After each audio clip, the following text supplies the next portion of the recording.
Bab 41. Angin sepoi-sepoi menyapu wajah yang tengah memejamkan mata merasakan lembutnya sang angin yang tak pernah nampak. Hanya ada gemercik air yang berasal dari kolam ikan tak jauh dari gazebo. Siang ini langit lebih cerah, matahari bersinar terik tanpa malu-malu dengan awan putih bersih. Bagaikan kapas di atas sana. Ingatan tentang hari kemarin kembali berputar di mana dengan jelas ia melihat Adisti menghindarinya saat gadis itu dan juga gadis yang mengamit tangannya masuk di lobi rumah sakit. Lamunannya buyar saat seseorang menyentuh pundaknya dari belakang. Ia segera menoleh melihat siapa gerangan dan ternyata ayahnya. Tumben sekali Adi berada di rumah saat hari kerja siang begini. Apa yang anak ayah pikirkan? Haim? Adi duduk di samping Amelia, memeluk bahu anaknya penuh kehangatan. Ayah, lirih Amelia menjatuhkan kepalanya di pundak sang ayah. Namun pandangan masih tetap menghadap ke langit sana. Ayah, ayo kita bawa Adisti kembali, ungkapnya.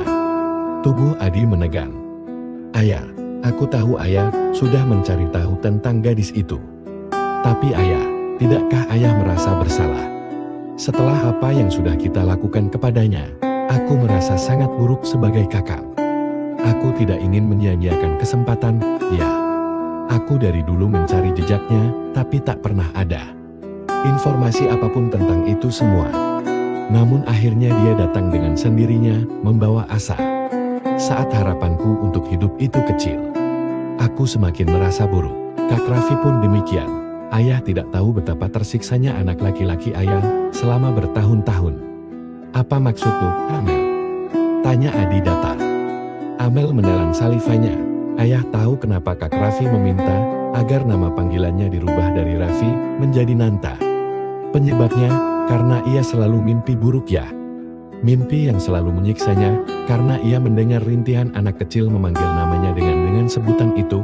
Hampir setiap malam Kak Raffi tidak tidur dengan tenang. Ya, dia dihantui rasa bersalah. Amelia sudah berurai air mata. Aku tahu ayah menghalangi Kak Raffi untuk mencari gadis itu.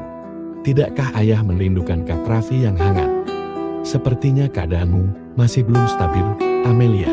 Ayah tidak tahu apa yang sedang kamu bicarakan. Jangan pura-pura tidak tahu, ayah.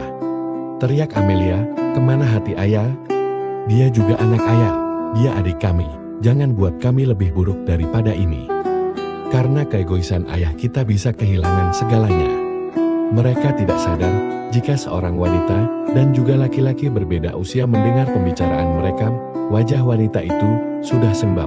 Tubuhnya bergetar hebat dan hampir saja amruk di lantai jika Natha tidak dengan tanggap menangkap tubuh itu. Lalu menuntunnya hingga ke kamar. Meskipun Nanta masih bisa menangani ibunya, dia sendiri juga tidak dalam keadaan baik-baik saja. Selama ini ia selalu mengacuhkan Amelia, menganggap perkataan adiknya itu sebagai omong kosong belaka.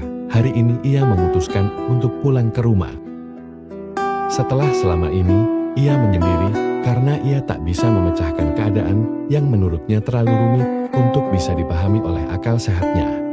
Semalam Amelia terus memutar otak untuk bisa bertemu dengan Adistri. Secari kertas sudah berada dalam genggaman, menatap nanar pada deretan tulisan berisikan alamat yang ia minta pada Reza. Awalnya ia meminta laki-laki tersebut untuk bisa mempertemukannya dengan Adisti. Namun tak menyangka dengan jawaban yang diberi.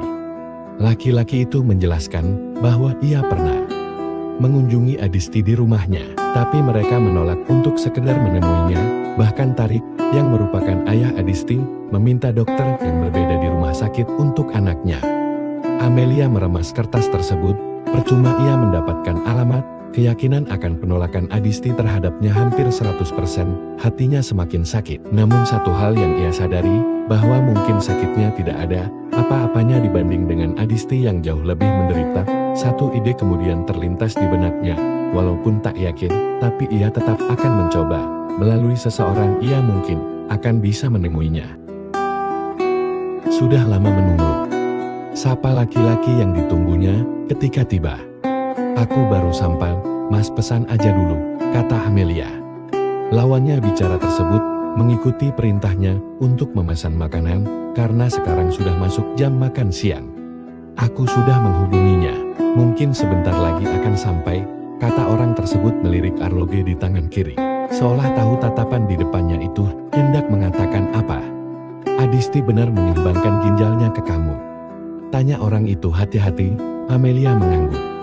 Matanya terus menatap awas pada pintu masuk kafe.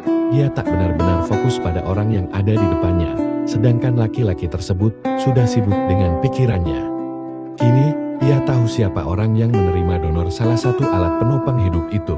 Ia memejamkan mata. Semakin kesini ia semakin merasa Adisti semakin jauh dari jangkauan. Terlalu banyak tanya yang hadir dalam benak, membuat sekelumit asa semakin menjurus pada kekecewaan. Sebenarnya apa hubunganmu dengan Adisti, Amelia? Tanyanya pada gadis tersebut, berharap Amelia akan memberinya jawaban. Sebagai petunjuk. Mas akan tahu nanti, aku izin ke toilet dulu, kata gadis itu buru-buru. Jawaban Amelia masih sama dari semalam. Ada sedikit perasaan tidak nyaman ketika Rehan memutuskan untuk menghubungi Adisti memintanya untuk bertemu dengan menjadikan urusan kantor sebagai alasan. Namun, Amelia memohon sambil terisak ketika menelponnya semalam. Tak lama kemudian, Adisti muncul dengan Nuri yang menggandeng tangannya. Assalamualaikum, Pak Bos, Adisti menyapa, pun dengan Nuri yang melakukan hal yang sama. Waalaikumsalam, duduk dulu. Kalian pesan makanan dulu, pinta Rehan. Spontan wajah Nuri yang tadi datar-datar saja berubah senang. Pak Bos yang bayarin, atau kita bayar sendiri-sendiri? Tanya Adisti memastikan. Tentu saja aku, Nona, dengus Rehan. Padahal Adisti niat hati cuma bercanda. Melihat tampang kesal Rehan lucu saja baginya. Kapan lagi ia bisa berbuat seperti demikian? Jika saja ia masih bekerja di perusahaan laki-laki tersebut, maka ia tak akan berani. Adisti terkekal, sebab kalau bayarnya masing-masing maka kami berdua akan memilih makanan yang berbeda, tambah Adisti. Rehan mengerutkan dahinya. Memangnya makanan seperti apa yang akan kalian pilih? Tentu saja makanan yang lebih murah. Saya pengangguran sekarang, dan Nuri juga masih nganggur. Adisti melirik Nuri penuh ejekan. Namun tidak serius, Nuri tak menanggapi fokusnya sudah pada buku menu. Matanya seperti meneliti satu persatu daftar makanan dengan raut wajah penuh minat yang tak bisa disembunyikan. Adisti meringis melihat Nuri benar-benar meneliti satu persatu jenis makanan di buku menu tanpa malu. Namun ia tidak mencegah, melainkan membiarkannya saja. Pak Bos tidak lupa bawa dompet? Tanya Adisti. Ia tahu Nuri tak akan main-main dengan pesanannya kali ini. Menurut prinsip gadis itu, kita selalu berdoa untuk selalu diluaskan rezekinya. Jadi kalau ada kesempatan, ya jangan disia-siakan. Nuri yang tadi fokus pada buku menu itu, langsung mengangkat kepalanya melihat Rehan. Ia menunggu jawaban dari Rehan, apakah laki-laki yang sedang duduk di depannya dan Adisti membawa dompet atau tidak. Kalau sampai Rehan lupa membawanya, maka Nuri akan memblacklist Rehan dari daftar orang yang bisa mendekati sepupunya tersebut. Rehan hanya tergelak melihat ekspresi dua gadis tersebut. Ingin sekali ia mengerjai mereka, namun tatapan Nuri penuh ancaman yang kapan saja siap untuk menyerangnya. Aku bawa, kamu pikir aku orang pura-pura kaya?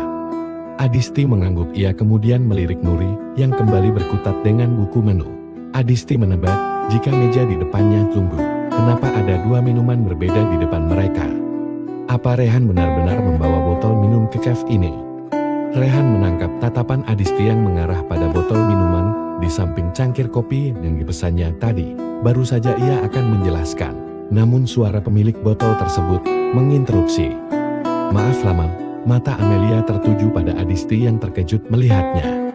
Kedua orang tersebut saling melempar tatapan, Amelia dengan tatapan penuh rindu dan rasa bersalahnya, dan Adisti yang berubah datar. Nampak jelas perubahan raut wajah Adisti. Seolah terganggu dengan kehadiran Amelia, Adisti kemudian melihat Rehan dan ke Amelia lagi secara bergantian. Aku yang meminta Mas Ri untuk mengajakmu bertemu, maaf, ucap Amelia. Sepertinya kalian butuh bicara. Aku ke belakang dulu, kalau begitu. Rehan menengahi seraya bangkit dari kursinya, lalu meninggalkan tiga gadis di meja tersebut. Aku tidak tahu apa maksudmu. Aku sudah bilang kita tidak punya urusan lagi, kenapa kamu tidak juga mengerti?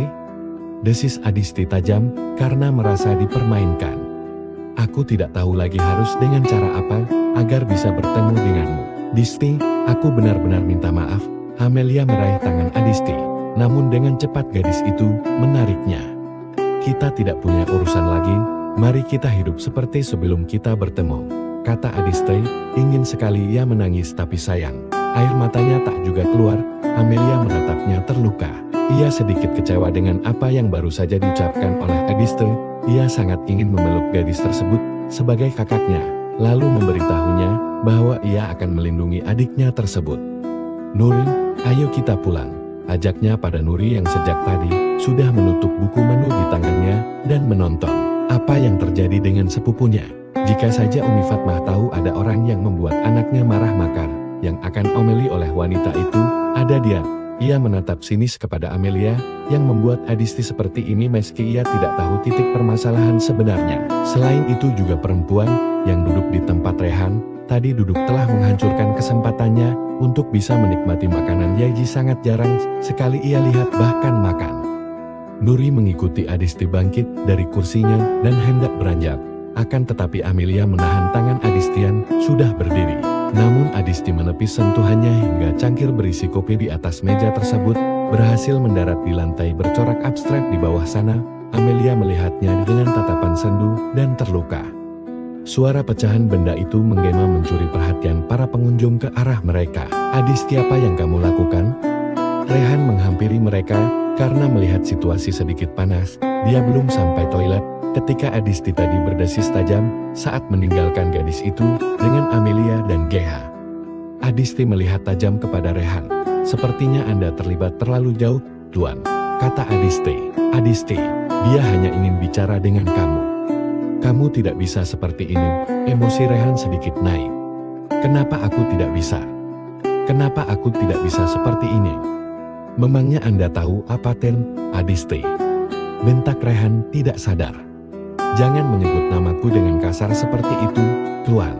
Anda tidak cukup tahu tentang urusan kami." Lalu Adisti menarik tangan Nuri, mengajaknya pergi dari tempat itu, membawa segenap perasaan kecewa yang kembali mengiris tipis hatinya yang sudah tidak utuh. Entah sudah berapa kali Rehan membentaknya, dan ia tidak suka itu. Laki-laki itu terlibat tanpa tahu tempatnya, dan ia tidak suka itu.